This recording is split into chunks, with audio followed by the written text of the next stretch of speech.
Radio Superación, medio y voz de los grupos vulnerables, transmite desde su base central en la capital del estado de Oaxaca, en el sur-sureste de la República Mexicana. Y gracias a la tecnología, para todo el mundo. Radio Superación, medio y voz de los grupos vulnerables, emisora fundada en el 2004 por Editorial Corporativo de Medios de Comunicación. Radio Superación, medio y voz de los grupos vulnerables, te saluda en este 2020. Radio Superación, medio y voz de los grupos vulnerables. Hola, soy Susana Distancia. Tengo un superpoder que me ayuda a frenar al COVID-19.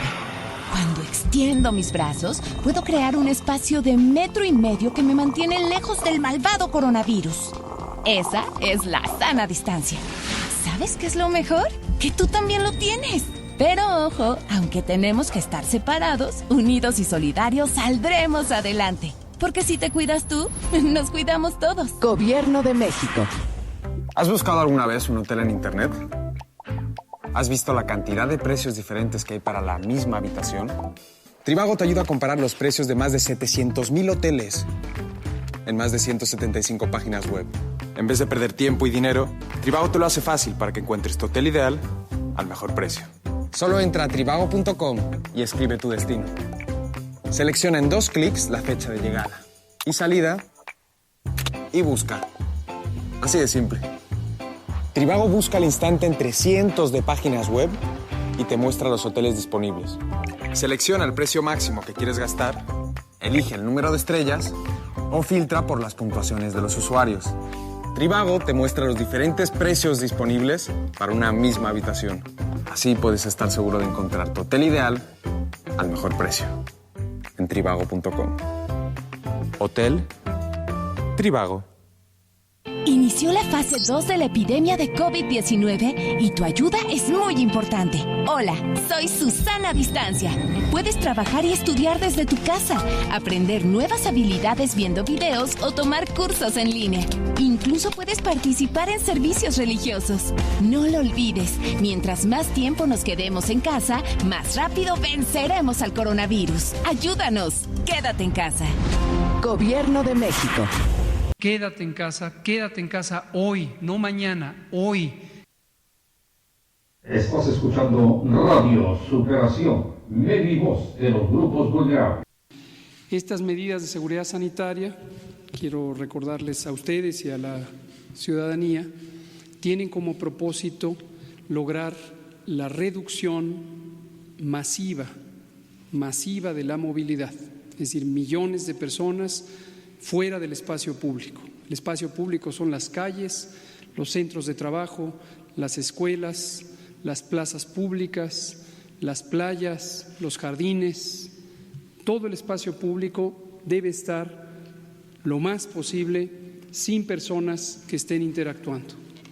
Ese debe quedar muy claro cuál es el sentido de las medidas para que todas y todos podamos seguir muy claramente. Esta frase lo ilustra todo: quédate en casa, quédate en casa. No queremos que haya contagios. Hemos sido también muy claros en señalar que esto no se puede parar completamente. No se pueden parar los contagios, no se puede parar la epidemia, pero sí tenemos la oportunidad de reducir los contagios. Y al reducir los contagios vamos a tener la posibilidad de que no haya tantos casos y de que la capacidad del Sistema Nacional de Salud, los hospitales en particular, puedan atender a todas las personas que estén enfermas y particularmente quienes necesitarán hospitalización. Ese es el sentido de las medidas, para que todo el mundo lo tenga claro. Y voy a retomar sobre las medidas y hoy voy a dar lo que ayer no pusimos por obvio de tiempo, que son algunos detalles sobre cuáles son las actividades laborales que quedan excluidas de estas medidas. Y estamos conscientes que tanto trabajadoras y trabajadores como las personas empresarias tienen inquietudes de saber con claridad cuáles son las actividades que están excluidas. Ahorita, antes de mencionarlas, quiero enfatizar, en principio son todas las que quedan suspendidas, todas, y es desde el 30 de marzo hasta el 30 de abril. En forma efectiva son 21 días hábiles. 21 días hábiles. Entonces también que tengan conciencia de que la reducción de movilidad es los 30 días, pero en términos de actividades laborales son 21 días. Así está establecida la medida 1, se ordena la suspensión inmediata desde el 30 de marzo hasta el 30 de abril de actividades no esenciales. Y enseguida vamos a decir cuáles son esenciales y por lo tanto permanecen activas. Las no esenciales en los sectores público, privado y social. Todo. Con la finalidad de mitigar la dispersión y transmisión del virus, el virus, como todos sabemos, se llama SARS-CoV-2, en la comunidad para disminuir la carga de enfermedad, sus complicaciones y, además, la muerte por la enfermedad COVID-19 en la población que reside en el territorio nacional. ¿Será posible tener un micrófono para pasarme allá? Porque la lista va a ser larguita, si no, voy a acabar con tortícolis. Gracias. Ahora veamos cuáles son las actividades esenciales que no se pueden parar. Y aquí explico también cuál es la razón por la que no deben parar. En la vida diaria no somos conscientes de todo lo que necesitamos porque lo damos por hecho. Estamos acostumbrados a que los alimentos están en un punto de venta, pero no nos podemos a pensar cómo llegaron a ese punto de venta, el camión que los transportó, la bodega que los almacenó, el campo donde se cultivaron los productos vegetales, la planta ganadera donde se hicieron los rastros y demás, donde se procesaron los cárnicos, el sitio donde se pescaron los peces, etcétera. Entonces, toda la cadena productiva para tener alimento.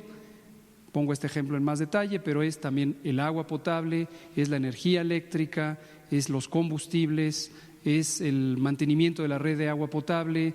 ¿Cómo están? Buenas noches.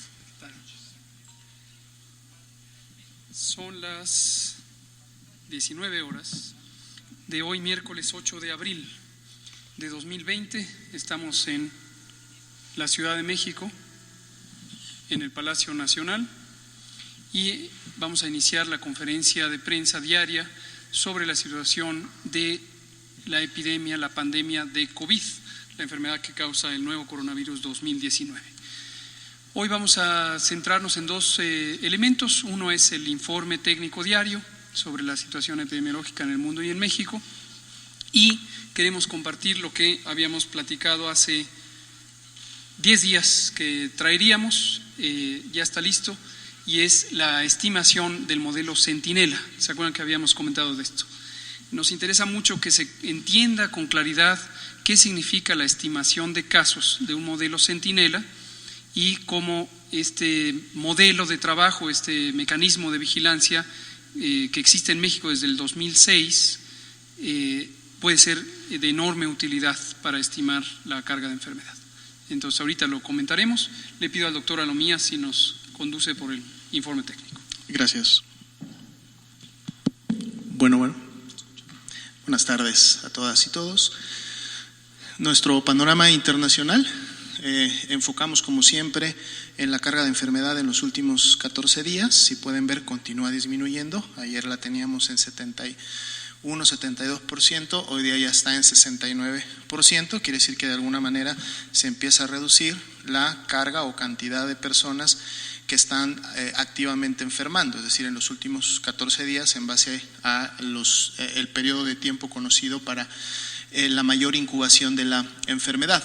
Y en relación precisamente a dónde se está llevando a cabo la mayor carga, en qué región, es decir, en las últimas 24 horas, nuevamente Europa y América continúan, digamos que disputando el primer lugar, prácticamente ya emparejándose entre un 46 y 45% de todos los casos confirmados en las últimas 24 horas en el mundo, siguen estando prácticamente a la par.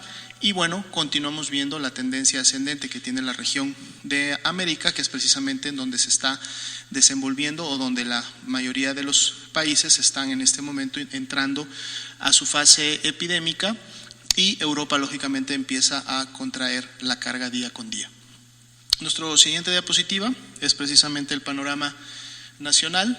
El día de hoy se actualiza la cifra de casos confirmados a 3.181, así también son ya más de 17,000 personas las que han dado negativo a la prueba, y estamos prácticamente a nada de que sean 30,000 las personas que hasta el momento se han estudiado. Lamentablemente también se incrementa el número de defunciones a 174, y pueden ustedes ver en el mapa un poco la distribución de la carga de enfermedad, es decir, el número de casos confirmados en el país, en donde los estados que tienen un color naranja lógicamente expresan mayor carga que los que tienen el color verde, y en el centro del país, el Estado de México y la Ciudad de México, con los colores más oscuros, expresan también la mayor carga que hay a nivel nacional. En la siguiente diapositiva vemos esta distribución, pero ahora la vemos por tasa de incidencia acumulada, una tasa que siempre se calcula por 100,000 habitantes, y entonces nos permite un poco ver dónde se está concentrando también la transmisión y la dispersión de la enfermedad en función de la cantidad de población que hay en cada uno de los estados. La Ciudad de México lógicamente sigue estando a la cabeza, así como algunos estados del norte y del sur del país. La siguiente, por favor. Tenemos la distribución por grupo de edad, ayer nos lo solicitaban. Sí, en la distribución por grupo de edad vemos que la mayor carga de enfermedad es en adultos jóvenes en edad productiva. Sí, y esto es en su momento, esto solamente evidencia el riesgo que todos tenemos en un momento determinado al exponernos a un caso confirmado o a otra persona que tiene la enfermedad. Es el riesgo que todos los que no hemos enfermado aún tenemos de contagiarnos y en su momento expresar la enfermedad. Por eso la distribución es, para efectos de los casos confirmados, es prácticamente en todos los grupos de edad de adultos, ¿no? Aunque siempre hay también una incremento en los mayores de 65 años, y vemos cómo los menores de edad, 18 años para abajo, realmente representan la menor cantidad de casos que se han confirmado hasta el momento. Los hombres con 58% del total de la carga de enfermedad. En la siguiente diapositiva vemos también la distribución por grupo de edad, pero ahora viendo quiénes tuvieron que ser hospitalizados y quiénes se manejaron de manera ambulatoria.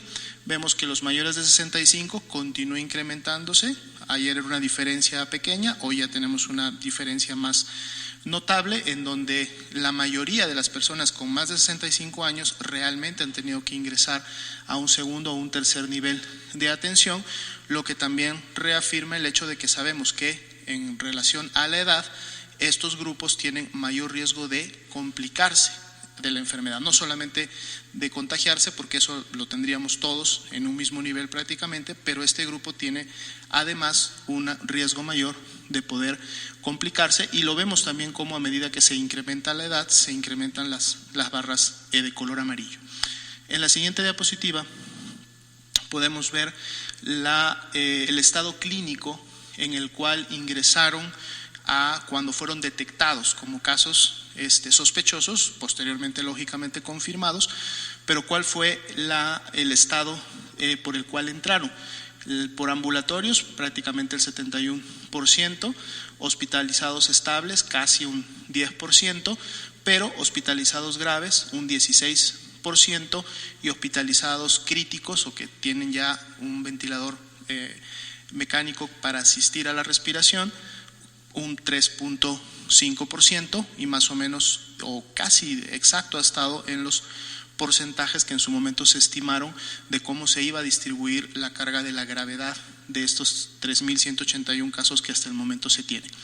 En la siguiente diapositiva vemos ahora sí la distribución por grupo de edad de las defunciones, en donde entonces ahora aquí sí vemos en el grupo solamente de las defunciones, a diferencia de todos los casos confirmados, vemos como si la mayoría de las defunciones se ubican en grupos de edad más elevados, y sobre todo destaca el de mayores de 65 años. Igualmente, las 3/4 partes de las defunciones siguen siendo en hombres.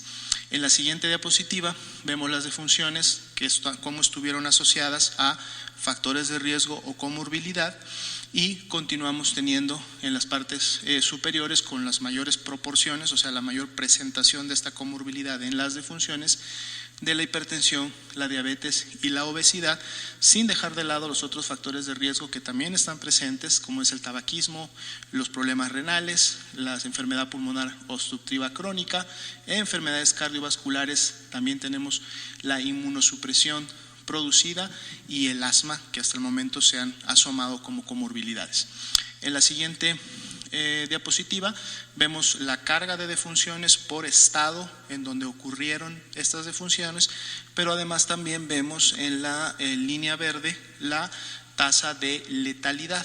A nivel nacional la letalidad es de 5.46, pero ya cuando la vemos representada en cada uno de los estados, vemos cómo esta letalidad puede variar desde un 26.67 hasta un 1.49, y esto lógicamente depende de la cantidad de casos que se han detectado y confirmado en cada uno de los estados y cuántos de estos han lamentablemente fallecido. En la siguiente diapositiva tenemos la distribución de mortalidad. A nivel nacional es de 0.14, y también tenemos esa distribución. La carga de defunciones es la misma, pero cambia de posiciones en función de la población y entonces cuántas personas han fallecido por COVID-19 en relación a la cantidad de personas que viven en ese estado. Y ahí la podemos ver en la línea naranja, cuál es esa tasa de mortalidad, que también fluctúa desde un 0.58 hasta un 0.02. En la siguiente diapositiva podemos ver la carga de enfermedad, tanto acumulada, que es la gráfica, la línea con círculos en la parte superior, que son los 3.181 casos que se han confirmado hasta el momento. Vemos cómo pues continúa acrecentándose y acumulándose la cantidad de casos, y en la parte inferior vemos la carga incidente, es decir, la cantidad de casos que día con día se han confirmado, y volvemos a notar el día de hoy también, y en función ya prácticamente de la última semana, como día con día tenemos una tendencia ascendente, ¿sí? Aunque no se, duplica o menos se hace muy representativa en función a la del día anterior, vemos que siempre día con día hay un incremento de la cantidad de casos que para un día se han confirmado, lo cual es una tendencia ascendente clara. Hasta aquí el panorama de hoy. Perfecto. Muchas gracias, doctora Lumía. Enseguida vamos a mostrar algunos datos complementarios que tienen que ver con otros elementos que informan sobre lo que está ocurriendo con la epidemia. Y aquí quisiera empezar comentando de manera panorámica lo siguiente. La información que uno necesita para el manejo de una epidemia, si quiere quítamela tantito para no distraernos, ahorita regreso a esto. Quisiera comentar esto. Cuando uno tiene un fenómeno como una epidemia, uno necesita tener información de cómo se está comportando esta epidemia. Y el comportamiento tiene que ver con muchos elementos que provienen de la observación directa y otros que se infieren por la observación directa y el razonamiento de cómo ocurren las cosas. Entonces, básicamente aquí, esta es una infección que se transmite de persona a persona. La última diapositiva la trajimos también para ilustrar de una manera muy visual cómo ocurre la transmisión persona a persona, porque hemos detectado que sigue habiendo confusión sobre qué quiere decir el mecanismo de transmisión persona a persona. Entonces lo van a ver de manera muy gráfica, pero esa es la última diapositiva. Antes entremos de regreso a las estimaciones.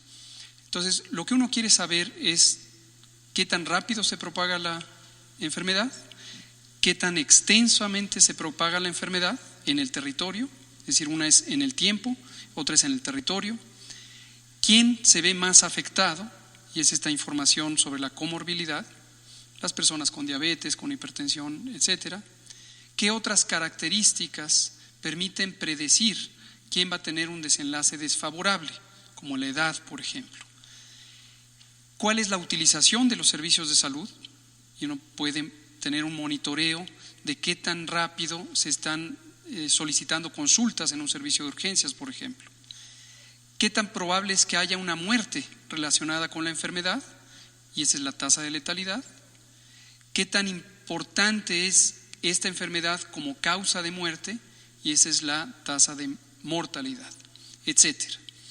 A lo que quiero llegar con esto es el número de casos es la mínima pieza de información que uno puede tener y que uno necesita.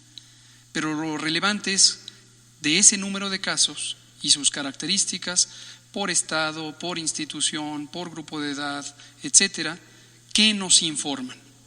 Y por eso hemos dicho, no solamente ahora para COVID, lo hemos dicho en muchas otras ocasiones, para el dengue, para la influenza, para cualquier enfermedad, es muy importante saber que el número es la mínima pieza de información. Lo importante es cómo uno utiliza esos números para interpretar, para conocer, para descubrir otros fenómenos que son los que directamente son relevantes para tomar decisiones. Termino con esta introducción poniéndoles el caso vivido. Cuando tuvimos un aumento de 2 a 3 casos por día, que se daban de manera esporádica entre el 28 de febrero y el 12 de marzo, y el 13 de marzo tuvimos 12 casos, en esta misma espacio dijimos, se triplicó el fenómeno, se triplicó la carga de casos de COVID. 12 comparado con 3 a 4. Entonces esto fue suficiente para tomar una decisión que estaba programada para ser tomada en el momento en que ocurriera ese fenómeno, a pesar de que son solo 12 casos, lo fueron en su momento. Entonces esto ilustra cómo cuando uno entiende lo que está ocurriendo, los datos son la pieza mínima de la que hay que tomar una interpretación basada en evidencia que nos lleve a tomar decisiones. En este caso concreto que les estoy diciendo, ¿cuál fue la decisión? Iniciar las medidas de mitigación comunitaria. ¿Sí? Apreciativamente uno podría decir 12 casos, qué poquitos casos, ¿no es cierto? Y uno podría pensar, comparémonos con otros países. En ese momento había países ya, desde luego Italia, España y otros, que contaban por miles o decenas de miles sus casos. Y uno podría decir 12 casos, no es nada. Fue muy importante, 12 casos, porque ya no eran 4 o 3, eran 12. Entonces, por eso hemos insistido en eso. Ahora, ¿cómo sabemos todo esto? ¿Por qué confiamos en los datos y confiamos en su interpretación? Porque los métodos epidemiológicos existen, se han desarrollado a lo largo de muchos años, y en el tema de las enfermedades de muy amplia propagación, técnicamente esto se llama fenómenos inconmensurables. Disculpen ustedes el tecnicismo, lo que quiere decir inconmensurable es no se puede medir de manera directa. Y hay muchísimos fenómenos en la realidad que son inconmensurables, no se pueden medir, porque son tan extensos o bien ocurren de manera tan extensos geográficamente o cambiantes en el tiempo, que es ocioso tratar de medirlos de manera directa. Y hemos comparado el modelo de vigilancia centinela, del que voy a hablar ahora, con las encuestas. Cuando uno quiere apreciar un fenómeno en la sociedad, las encuestas de opinión, por ejemplo. Pensemos en México. México tiene 127 millones de habitantes. Si queremos conocer qué opinan las personas en México sobre el tema que ustedes quieran, no necesito ir con 127 millones de personas a preguntarle su opinión. Esto sería completamente impráctico. Me llevaría muchos meses, me costaría mucho dinero y además tendría un desgaste innecesario de el esfuerzo de conseguir información. Y entonces existen las encuestas. Las encuestas es una metodología usada en muchas ciencias sociales, y otras, en donde uno entrevista a un número muy pequeño de personas comparado con la conclusión a la que quiere llegar en un número muy grande de personas. En una encuesta de opinión, típicamente en un país, por ejemplo, como México, de 127 millones de habitantes, basta entrevistar a 3.500, 4.000, 5.000 personas.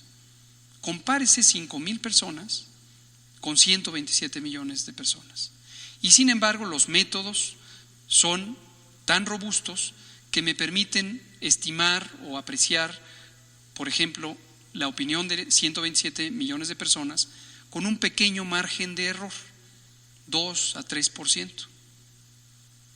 Les pongo otro ejemplo. Si yo quiero, este es médico, este es biológico, si yo quiero saber en una persona cuánta hemoglobina tiene, la hemoglobina es la proteína que le da el color rojo a la sangre y que se encuentra en los glóbulos rojos, y se usa muy comúnmente en la medicina conocer si la persona tiene hemoglobina normal o hemoglobina baja, en cuyo caso tiene anemia. Yo no necesito medir la concentración de hemoglobina en todos los 5 o 6 litros de sangre que tiene en promedio un sujeto de 70 kilos de peso. No necesito, pero además sería imposible, porque yo no le voy a sacar a un sujeto toda su sangre para analizar toda su sangre. ¿Cómo puedo saber cuánta hemoglobina tiene el sujeto? Lo que hago es que le tomo una muestra de 5 mililitros de su sangre, no 6 litros, sino 5 mililitros. Y de ahí analizo esa muestra. Y tomo una observación directa, que es cuánta hemoglobina tengo por mililitro, centilitro, decilitro, y asumo que si la muestra representa al todo, que son los 6 litros de sangre o 5 litros, entonces lo que estoy viendo en esa muestra es lo que está ocurriendo en todo lo demás, que no lo estoy viendo de manera directa. Mismo principio para la vigilancia centinela.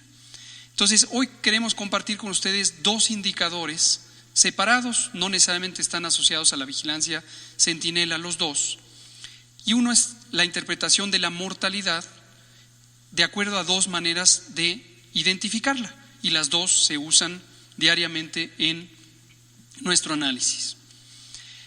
Esta es la curva epidémica, igual que la vemos para el número de casos, solo que en este caso es de las defunciones, y acaba de comentar el doctor Alomía que muy desafortunadamente ya han existido 174 personas que han muerto por COVID en México.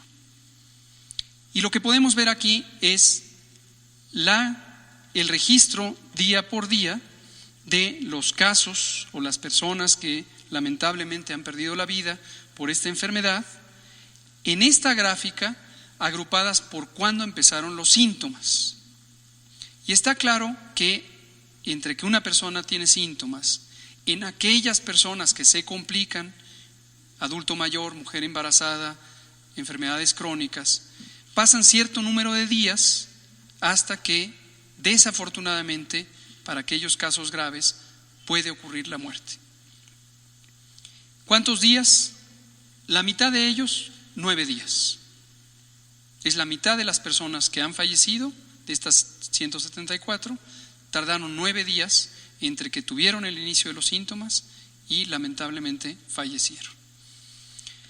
Pero lo que vemos aquí es cómo se fue presentando en el tiempo. Estos son días, está muy pequeñita la letra, pero son los días que empezaron el 27 de febrero y hasta la fecha de hoy, 8 de abril, y cómo fueron ocurriendo. Y esta es la suma conforme se van acumulando, y aquí es en estas barras grises cómo ocurrió en los días de inicio de los síntomas. Veámoslo ahora, no por fecha de inicio de los síntomas. Bueno, espérenme, antes de cambiarle. Naturalmente, en la medida en que hay personas que en este momento iniciaron síntomas, pero todavía no han fallecido, tenemos un fenómeno en donde se va reduciendo el registro de la mortalidad, porque todavía hay personas que iniciaron síntomas atrás y todavía, afortunadamente, y ojalá no ocurra, que pierdan la vida. La siguiente. En esta otra gráfica lo que vemos es cómo se comporta la misma información cuando la representamos ahora por la fecha de defunción. Noten ustedes cómo esto se recorre, porque ya está 9 días después. Y cómo esta curva va teniendo un comportamiento diferente, un poco más pronunciada, y no termina en una zona plana. Mismos datos en dos representaciones diferentes, por fecha de inicio de los síntomas o por día en que ocurrió la lamentable defunción. ¿Qué sacamos en conclusión de esto? Nos da mucho gusto que la sociedad se expresa, a veces lo vemos en medios informativos, en columnas, en opiniones. No siempre son personas que conocen del tema y eso se puede apreciar por la manera en que escriben, pero siempre hay ideas valiosas que hay que tomar en cuenta. Lo vemos también en las redes sociales, nos da gusto ver que hay un gran interés público en la materia de la epidemiología, la ciencia básica de la salud pública. No siempre son personas expertas, pero dan ideas interesantes. Y hace algunos días había alguien, no me podría acordar quién, que insistía mucho en que por qué no hacíamos curvas epidémicas de mortalidad, que por qué insistíamos en hacerlas de los casos observados. Y este comentario estaba ligado con la insistencia de por qué no han hecho pruebas en todos los casos, tema que ahorita voy a abordar. Aquí están las curvas. Claro que las hacemos, claro que las vemos, claro que las interpretamos.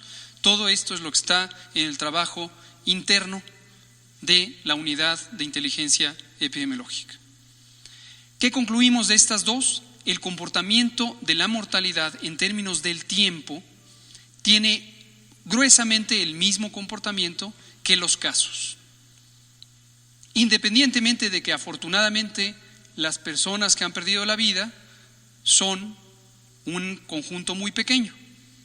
5.1, ¿cuál fue la letalidad? 5.1 nuestra letalidad. Entonces 5.1% han fallecido, afortunadamente no son más. Es un dato mucho más pequeño, los 174, que los 3,000 y tantos confirmados, ¿sí? Pero la información en términos de cómo se cambia este fenómeno en el tiempo es semejante. Pasemos ahora a la tabla de los estimados de la vigilancia centinela. No, antes les voy a compartir esto. Este es otro recurso de lo que hemos compartido en otras ocasiones, el monitoreo integrado de COVID. Para tener un monitoreo integrado de COVID, utilizamos desde el inicio 7 elementos de la vigilancia epidemiológica. Usamos la vigilancia, la detección de los casos sospechosos que se confirman por pruebas de laboratorio y el estudio de sus contactos. Esos son los dos primeros componentes. Luego utilizamos el sistema de vigilancia de enfermedad tipo influenza, que en México se estableció en 2006 con el modelo Sentinel. Y esto tiene dos componentes, la vigilancia clínico-epidemiológica y la vigilancia por laboratorio. Y en la vigilancia por laboratorio tenemos el panel de 14 virus, eran 13, agregamos el SARS-CoV-2 y ahora son 14. Y recordarán que al inicio teníamos estos mapeos territoriales para saber si SARS-CoV-2, el virus causante de COVID, circulaba o no en ciertas regiones del país. Luego tenemos la vigilancia generalizada convencional. Este es uno de los modelos más antiguos de vigilancia de infección respiratoria aguda, que produce estas gráficas que en un minuto voy a explicar, pero antes les explico cómo funciona este otro modelo. Esta es vigilancia generalizada, quiere decir que por ley, de acuerdo al título 8º de la Ley General de Salud y de acuerdo a la norma oficial mexicana 017, todas las unidades de salud, públicas, sociales o privadas, tienen la obligación de notificarle a la autoridad sanitaria los casos de infección respiratoria aguda, que estrictamente no es una demostración de infección, es el síndrome respiratorio agudo que es compatible con una infección.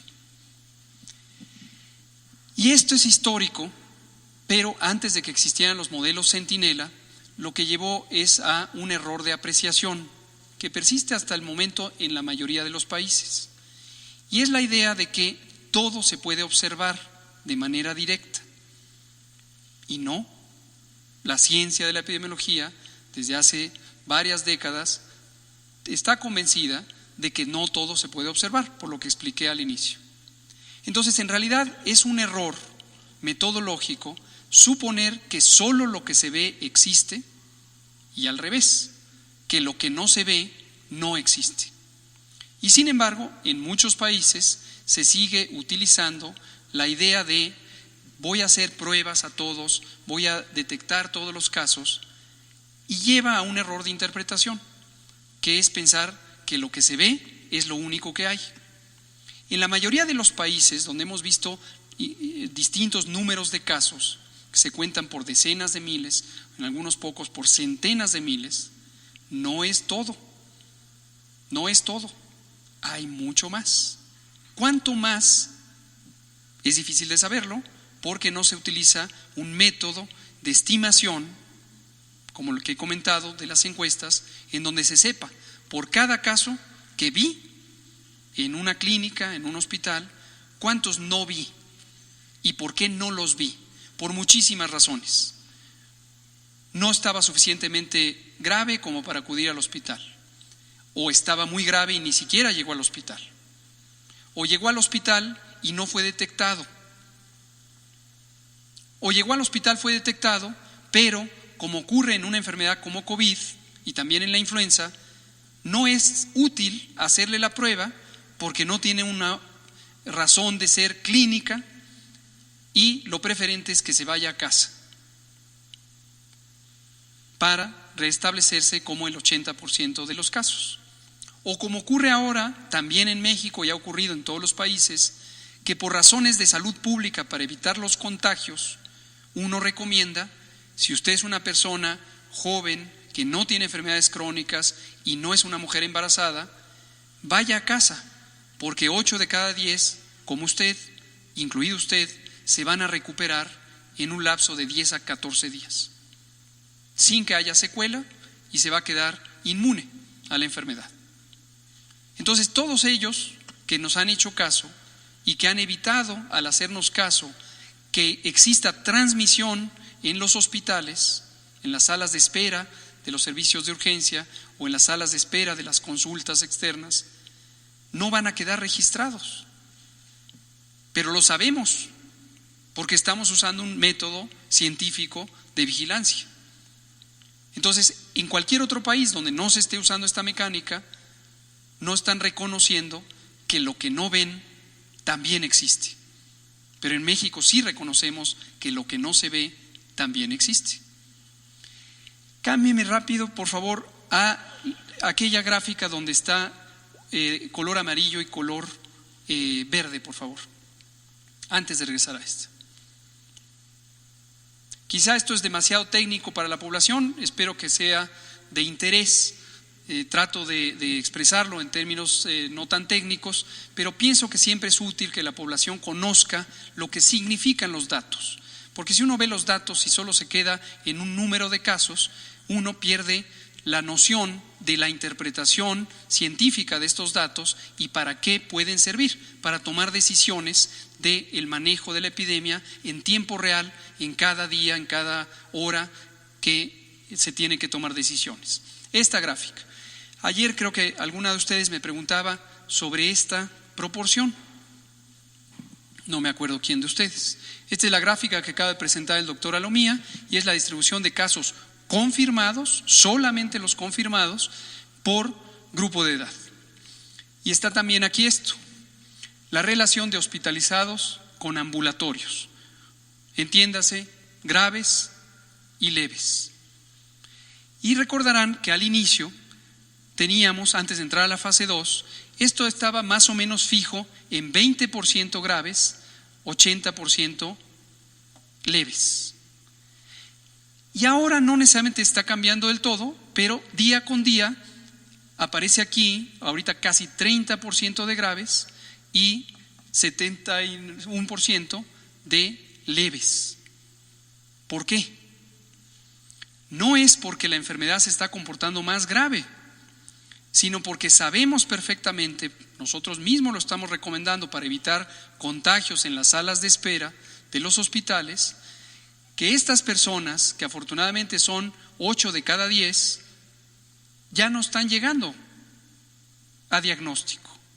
Y no pasa nada con que no lleguen a diagnóstico, porque médicamente no se necesita tener la comprobación diagnóstica ni por laboratorio ni por las características clínicas para recomendar lo que se recomienda, que es quédese en su casa, duerma bien, tome líquidos abundantes, tenga paciencia, si tiene fiebre puede usar un medicamento contra la fiebre, evite contagiar a sus familiares, guardando sana distancia, usando un cubrebocas y no salga, quédese en casa.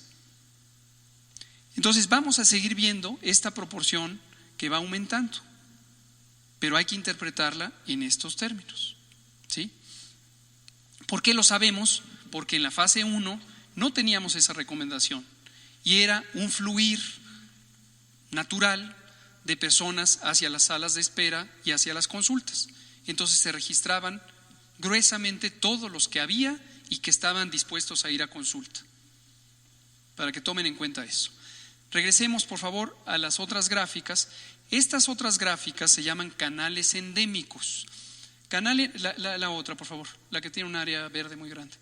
Canal endémico, dicho de manera no técnica, quiere decir endemia, a diferencia de epidemia. Endemia es lo que normalmente ocurre sobre la salud en una población. Y hay fenómenos que son endémicos porque siempre están ahí. Los catarros, las diarreas, ciertas enfermedades de la piel, las infecciones urinarias, los problemas esqueléticos, varios problemas esqueléticos degenerativos. Hay muchas cosas que son endémicas, es decir, no han cambiado en el tiempo. Esta gráfica que representa aquí las semanas de un año, de la 1 a la 52, y la cantidad de casos registrados porque van a consulta y son registrados, se representa en esta gráfica, en estas áreas.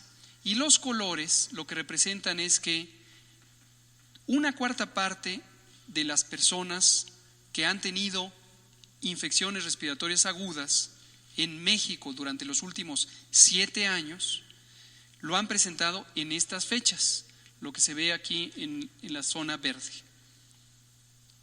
50% de las personas que han tenido esta enfermedad lo han hecho en estas fechas, lo que se ve en la parte amarilla. 3/4 partes de las personas que han tenido infección respiratoria aguda lo han tenido en estas fechas, lo que se ve en la zona roja. Y como pueden ver ustedes, hay pequeñas variaciones, como se puede ver aquí, mientras que 1/4 parte lo tuvieron en la semana 37, 2/4 partes lo tuvieron en la misma semana 37 y 3/4 partes lo tuvieron en la misma semana 37. Esto de lo que nos habla es de lo esperado. ¿Cuántas personas o qué porcentaje de personas esperamos que tengan infección respiratoria aguda a lo largo del año? Esas. Noten también que las infecciones respiratorias agudas ocurren más en el invierno, esto es enero y febrero, hasta llegar a la semana 8, y luego empiezan a bajar. Durante el verano, que es esta parte, son estas semanas, tenemos menos, pero también hay catarros en julio.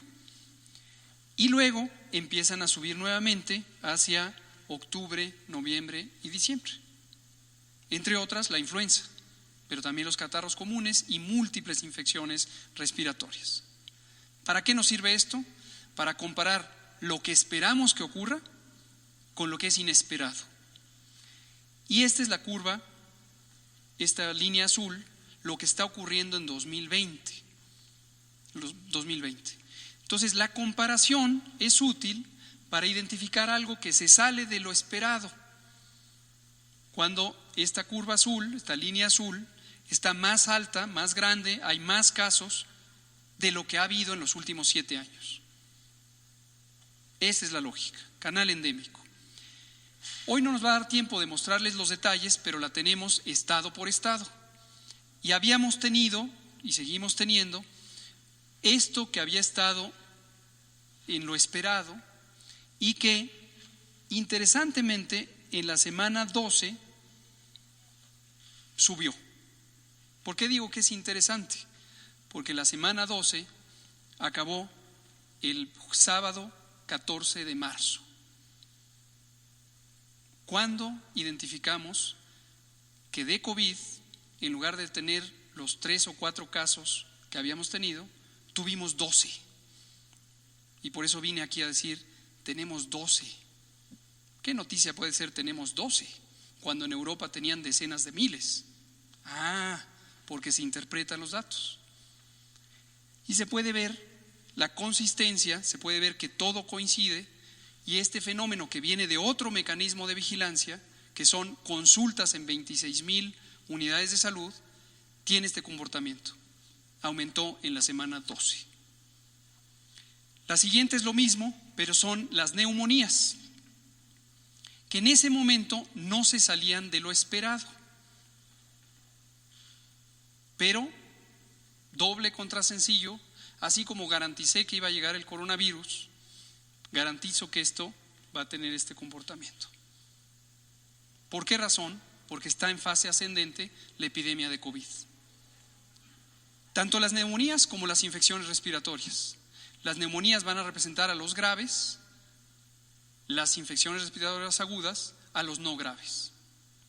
Y es clarísimo, lo hemos venido diciendo, que desafortunadamente no hay manera de parar la epidemia, solamente hay manera de reducirla si nos quedamos en casa y no salimos. ¿Sí? Esa es la interpretación.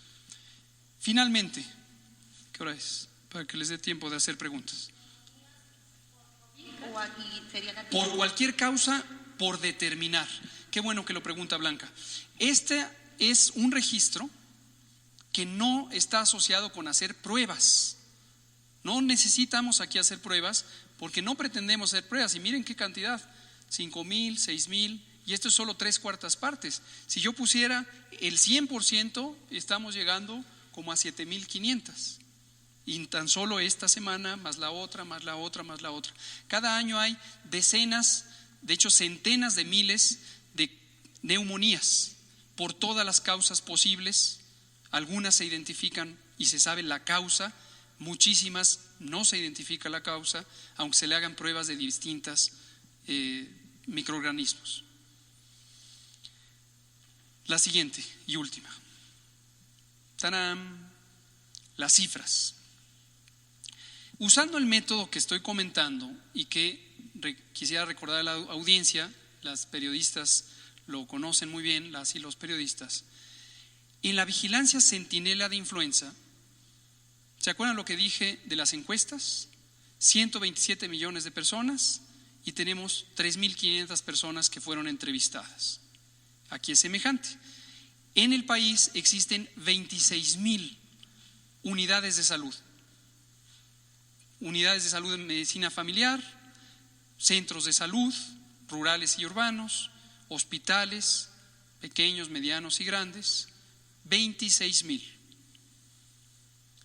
En la vigilancia centinela hay 300, ¿cuántas son en este momento, estimado José Luis? 375 unidades de salud monitoras de influenza, que ya cambiaron de nombre y ahora se llaman unidades de salud monitoras de enfermedad respiratoria. ¿Por qué cambiaron de nombre? Porque incorporamos a COVID en el mismo método de vigilancia. 375 comparadas con 26,000. Alguien que no sepa epidemiología diría, ¿cómo es posible que solo 375 si en el país hay 26,000? Porque tenemos información de las dos cosas. Tenemos en la gráfica de colores que acabo de mostrar información de las 26,000.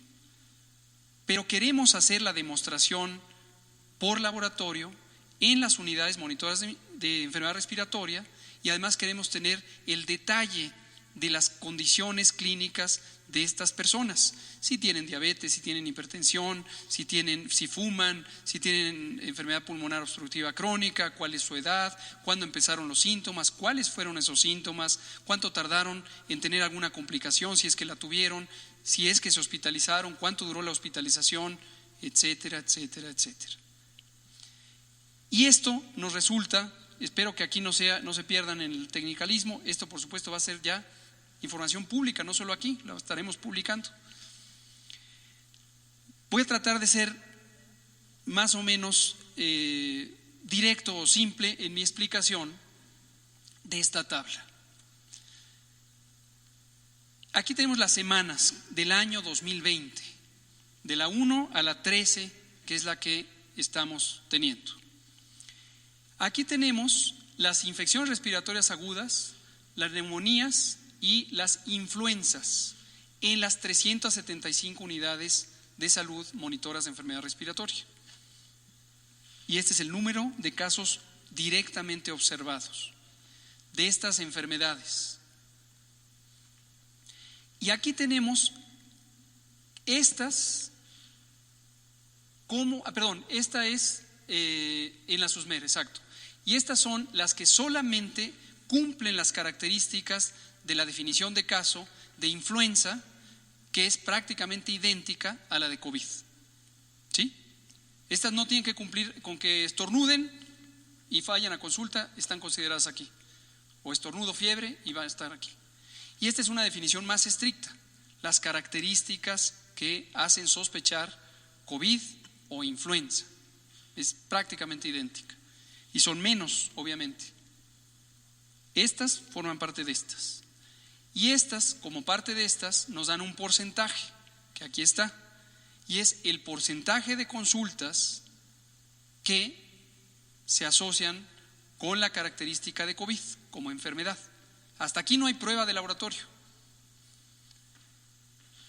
Aquí viene la prueba de laboratorio y se determina el índice de positividad, que se acuerdan que hemos estado hablando de él.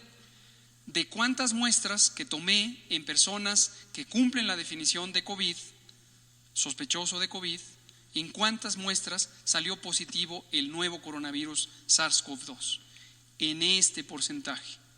¿Recuerdan que lo hemos estado presentando? Y que va subiendo, además, vean ustedes. De estas están el número de casos que resultaron positivos. Este es el número, este es el porcentaje. Finalmente tenemos un elemento del control de calidad. ¿Cuántas muestras se procesaron? Es distinto a cuántas muestras resultaron positivas. En México se han procesado válidamente casi 17,000 muestras de laboratorio en el laboratorio de coronavirus. Y finalmente tenemos las enormes cifras, aquí están, de la vigilancia de las dos gráficas verdes que presenté, 26,000 unidades. De aquí para acá eran las 375, estas son las 26,000. Y hago una multiplicación que me permite decir, por cada caso confirmado de COVID, cuántos hay en la población que no vi, porque no llegaron a la consulta, etcétera. Y son finalmente estos, aquí está la suma, 26,519 casos. Tan tan. De los 3,000, ¿cuánto? 100 y tantos que acabamos de informar, hay otros que no llegaron a consulta, pero estos métodos nos permiten decir con razonable certidumbre, ahí están. ¿Tan tan? La gráfica, perdón, nada más la última. Por favor, la fotografía final. Esta es de interés público generalizado. ¿Cómo se transmite el COVID? Así, achú. Cuando decimos sana distancia, no nos referimos a no saludar, obviamente no hay que saludar de mano, pero no nos referimos, ignora a tu amigo o a tu vecino o a tu pariente. Nos referimos a que lo que tenemos que evitar es que estas gotitas nos caigan encima, particularmente en los ojos, nariz o boca. Y hay 3 tipos de gotas, las grandes, las medianas y las pequeñas. Esto lo hemos explicado en otras ocasiones, pero me gusta retomarlo. Hay gotas que son demasiado pesadas y caen allí, a 2 metros.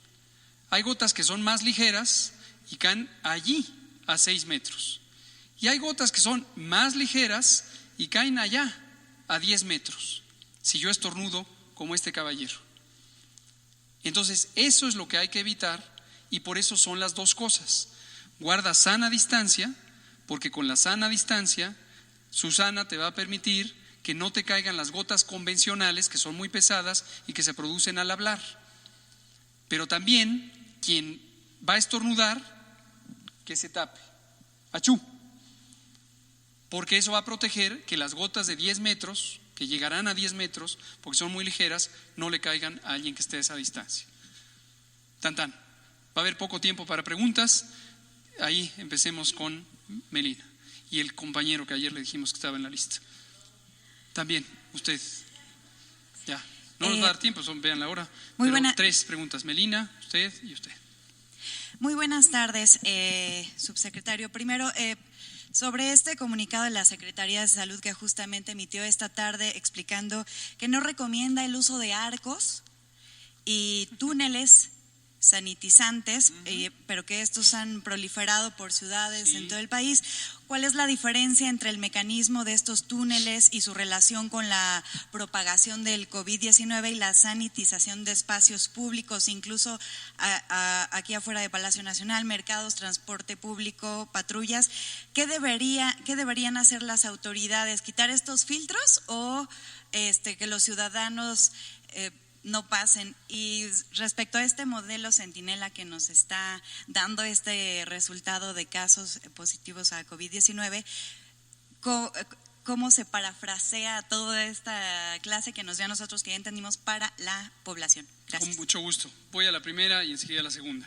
Los túneles, efectivamente de repente empezaron a aparecer en incluso hospitales federales aquí en la Ciudad de México y en algunas plazas públicas en la zona sur en particular, y luego vimos también que en un estado del norte empezaban a aparecer. Si no fueran un riesgo, no habríamos dicho nada, solo habríamos dicho se está desperdiciando el dinero. Pero sí tienen un riesgo. Las técnicas de sanitización de espacios físicos o de las personas que acuden a espacios físicos tienen características técnicas específicas.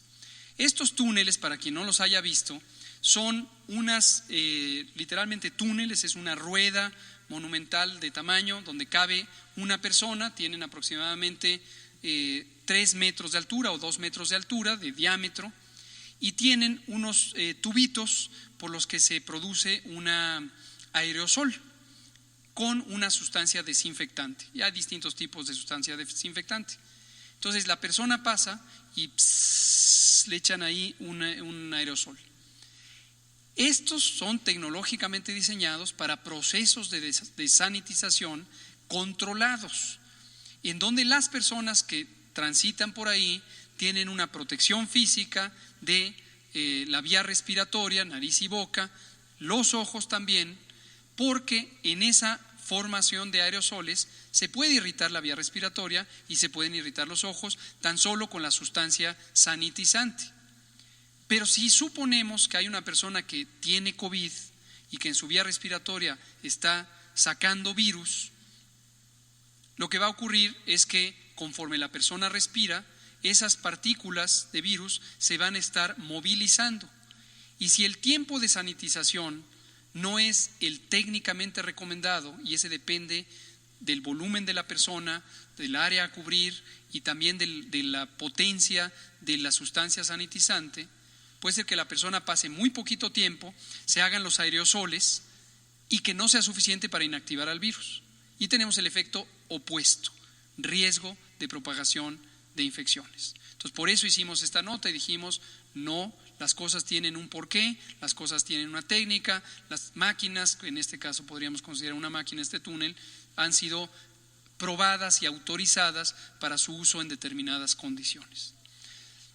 Sobre el resumen del método Centinela, trataré de expresar en estas frases. México utiliza un método probado, científicamente fundamentado de vigilancia eficiente, que se estableció en México en 2006, que fue desarrollado conjuntamente por los Centros de Control de Enfermedades de Estados Unidos, la Organización Panamericana de la Salud y la Organización Mundial de la Salud en 2005. A lo largo de experiencia de todos estos años, el sistema de vigilancia Centinela ha sido perfeccionado y los métodos para utilizarlo han sido estructurados. Esto lo que nos permite es tener un reconocimiento de lo que queremos tener, que es cómo se comporta la epidemia de COVID en México y cómo se tienen que tomar las decisiones de control y prevención de acuerdo a la realidad que se identifica.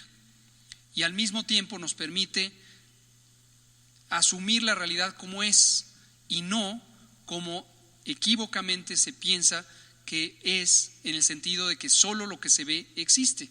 Dicho sea de paso, nosotros estimamos 26,000 casos, este número.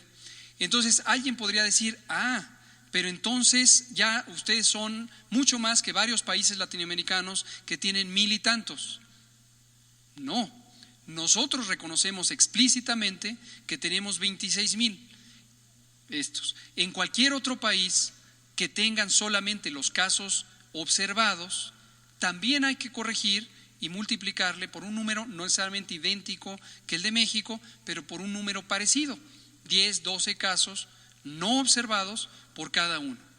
Y en los países donde muy desafortunadamente han tenido enormes epidemias, también habría que multiplicar esos casos por un factor semejante. Es específico para cada país y hay que estimarlo.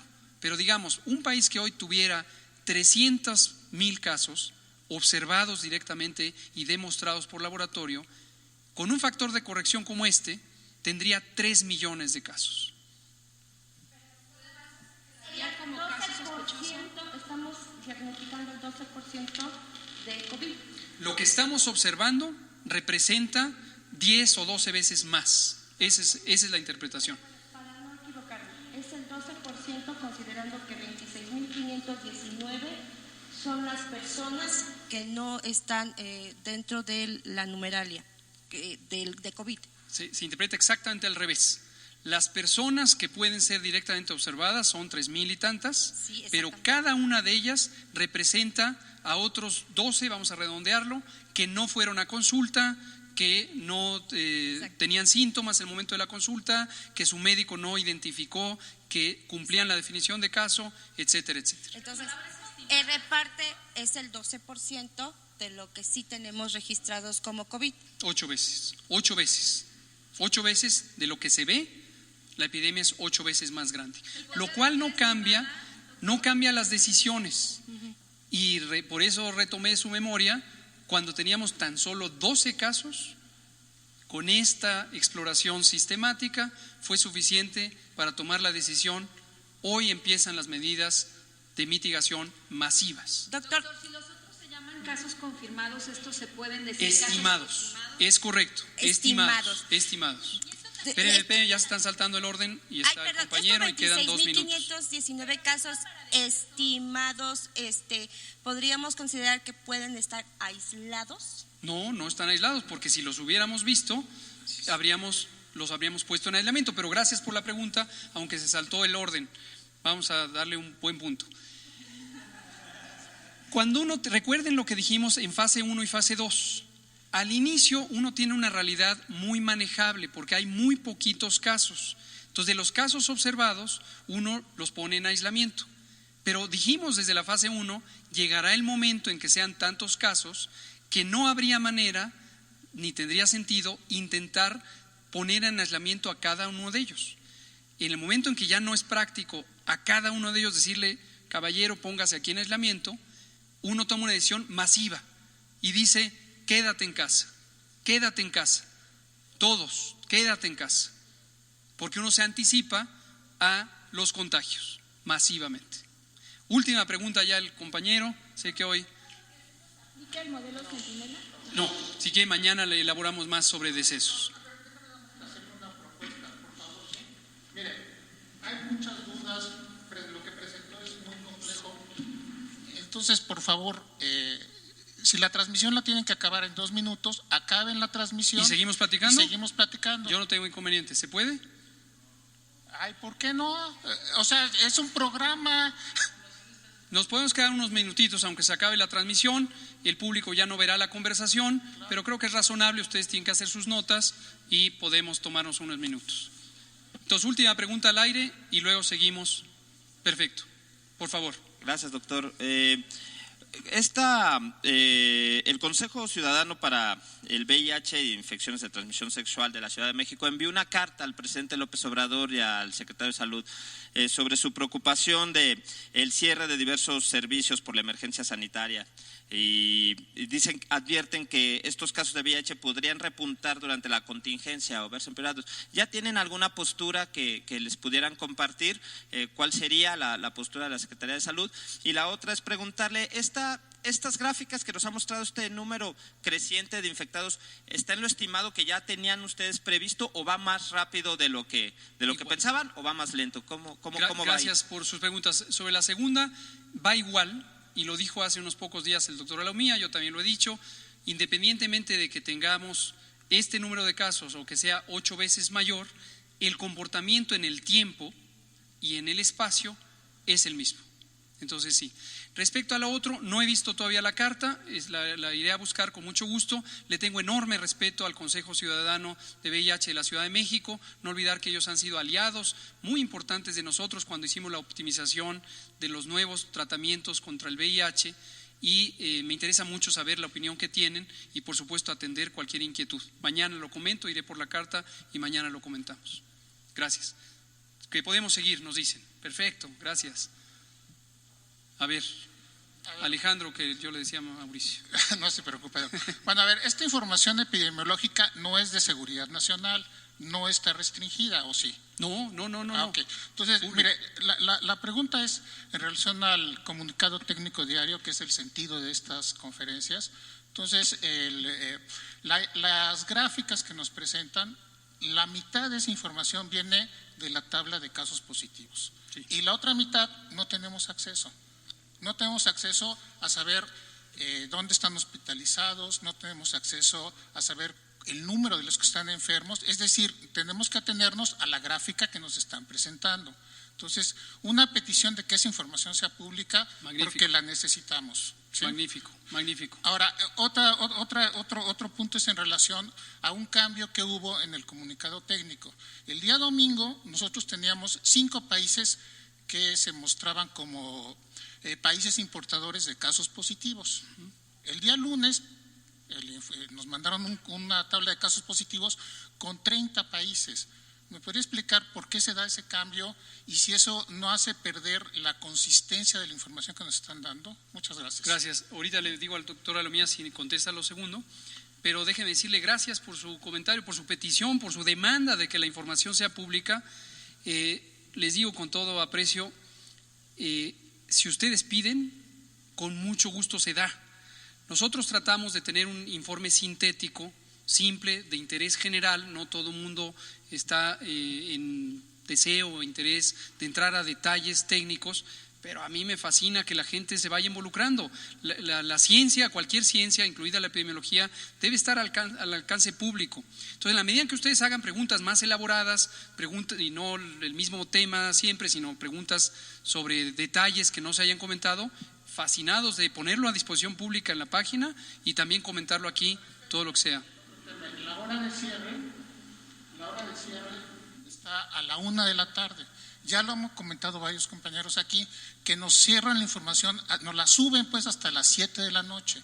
De las 7 de la noche a las 12 de la noche, esa es la única ventana que es válida esa información. Entonces, por favor. Bueno, vamos a hacer los ajustes necesarios y el doctor Alomía nos va a comentar sobre el mapa. Sí, la diferencia que hay en relación a la variable del antecedente de viaje, de que en su momento también está relacionado a la importación, tiene que ver precisamente con lo que hemos comentado los 2 últimos días, en el que precisamente pasamos ya de una máscara de captura, es decir, un sistema en línea que solamente registraba casos sospechosos de COVID-19, pasamos ahora ya al modelo Centinela, al la plataforma que ahora va a ser del CISBER, a través de la cual vamos a vigilar no solamente COVID-19, sino además otros virus respiratorios con potencial epidémico para el país.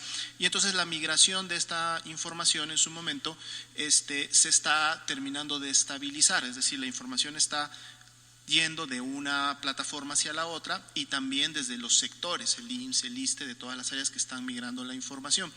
Podemos, de hecho habíamos tomado la decisión, y lo comento, de un poco ya quitar la información del antecedente de viaje, porque en el escenario 2 y de aquí para adelante realmente ya no va a ser tan relevante este dato, porque la transmisión más bien se va a dar a nivel comunitaria y son otras las variables que en su momento se pueden dar. Más sin embargo, como dice el doctor López-Gatell, en función de la información que se requiere y se pida, podemos prepararla y con mucho gusto compartirla sin ningún problema. Gracias. Está Natalia Vitela y Héctor Romín. Y nos queda un minuto. Entonces, Héctor, para mañana. Se van a entregar pruebas rápidas, entiendo que 500,000 pruebas rápidas en los estados. Lo que le quiero preguntar es si son necesarias, si está el modelo Centinela. Gracias. Una pregunta, esa es una pregunta. La otra pregunta es sobre los brotes en los hospitales en Estado de México, en Coahuila, ha habido en Baja California.